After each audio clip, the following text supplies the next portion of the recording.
it's Michelle, and you may remember my Punch Art Cauldron from Halloween time. Well, I've got another little take I want to do on that today for St. Patrick's Day coming up, and you can probably guess we're going to turn it into a pot of gold. And I had a lot of fun with this one. As you can see, I punched out some little circles for bubbles and a couple of extras that I backed with foam tape also, so that those can have dimension and pop up on a scrapbook page or a card or something like that. And I'm just going to leave my cauldron up here for reference so we can look at that. And that is using my oval unbranded dies. It's just this bottom set here in the corner. And I'll leave a link to those for you guys too, as well as some more that I'm going to be using today. So I've got my 3 ovals for my pot of gold this time. These are the 3 smallest, but my smallest is going to be in gold glitter cardstock this time. And our pot of gold is actually going to be even easier than the cauldron. If you guys remember, I stacked a couple of layers for this middle-sized oval here and cut a hole with the smaller oval die in that, and then backed it behind with the green glitter cardstock so that it appears to be a little bit dimensionally down in the rim of that. But in the case of our pot of gold, I want that gold just overflowing out of the pot. So I'm not going to bother cutting that hole so it's down in. I want that to be dimensionally up higher. So I'm even going to bring in the smallest circle also cut in black and just layer that on top of there for a little more dimension. Of course, we won't need flames on our pot of gold like we do on the witch's cauldron. But for the legs, you guys may remember I just sort of rounded some narrow strips. And you can do that. You can really do anything you want to for the legs of the cauldron. But I've got a new die set, and I'm going to be using one out of it. Like I said, you don't need this die set. You can use any little thing that you want to. You can just cut strips and round them off if you want to. But I got this set here recently, and you'll be seeing this in some more upcoming videos as well. I can't wait to use this on maybe some recipe cards, maybe a family recipes mini album, or even on tags that are on gift in a jars or any kind of gift from the kitchen. You could use these on. It's got the apron, the oven mitt, and all of the kitchen tools, including an adorable little salt and pepper. I just love this set. But before I ever got around to doing some sort of recipe projects and things like that with it, I wanted to do this in time for St. Patrick's Day. And I thought that rolling pin cut out in black, using this part down here, would make the perfect legs for my pot of gold. So I'm just going to go ahead and cut that in half. And maybe if we need to trim a little bit off, we'll do that. But I thought that would make the perfect little legs. And that large part there gives us something to glue by, so that's handy as well.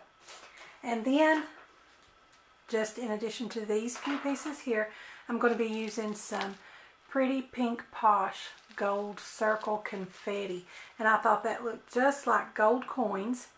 It's just called gold confetti, and I'll leave a link to where you guys can get this also. But it's just little coin shapes, and I thought that was adorable, and that's exactly what I want overflowing out of my pot of gold at St. Patrick's Day. So not many pieces to this at all. I'm going to go ahead and start assembling it. Just using some art glitter glue. Actually, I shouldn't have put that on the very top. That'll be sticking up above. So I'm just going to turn that over and just kind of guess at where I want my spacing. So I've got that fat little pot belly shape for my pot of gold. And now I'm going to go ahead and put my legs on too. I think I'm just going to make them shorter little legs like that. I think that looks better. Just play around with it, make yours however you want it. Now I'm just going to build this up another layer just with that black piece underneath.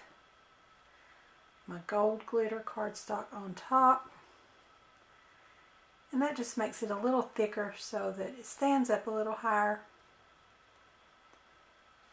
And then adhere that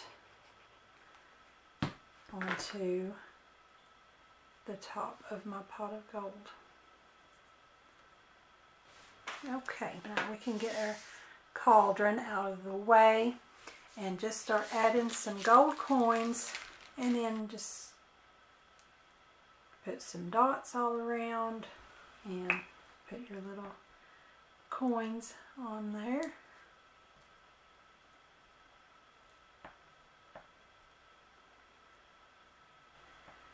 And I think I'm going to go ahead and fill it full of coins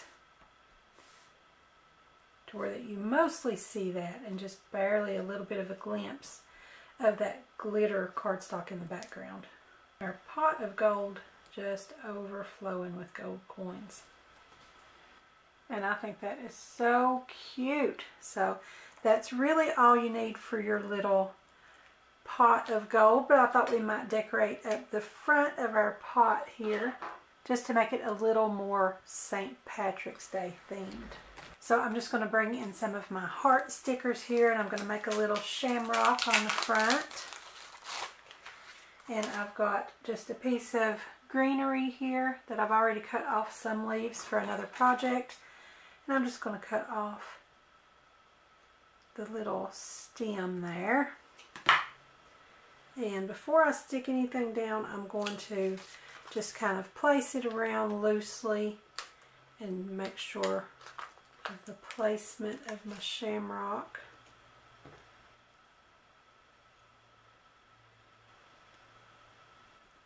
Okay, so when you get those placed the way you want them, go ahead and press that down firmly. And then I'm going to take a tiny little adhesive gem and put in the middle of my little shamrock. And all I have is clear, so I'm going to color it green with an alcohol marker. And there we go, a little green rhinestone. If you've got one that's already green, just go ahead and use that, but I just use these tiny little clear ones, and that's the Offray brand that I got from Walmart. Just use any that you've got on hand, and that is all it takes to create a little pot of gold for St. Patrick's Day. I think that is just adorable. You guys be sure to leave a comment below and let me know what you think. And it has been suggested that I use my punch art pieces to make completed projects such as cards or tags or something like that. So you guys let me know what you would like to see. I do like to keep the punch art project as its own separate video so that we can really focus on creating the punch art piece, and I may do a separate video afterwards of how to use these on projects. So just leave me a comment down below and let me know what you think. Don't forget to subscribe to my YouTube channel, give me a like over on my Facebook page, and be sure to join our Facebook group Craftie Minds. Also follow me on Pinterest and Instagram, and don't forget to visit my blog. I'll have the links to everything in the description below, so be sure and check them out. Thanks for watching. I'll see you next time.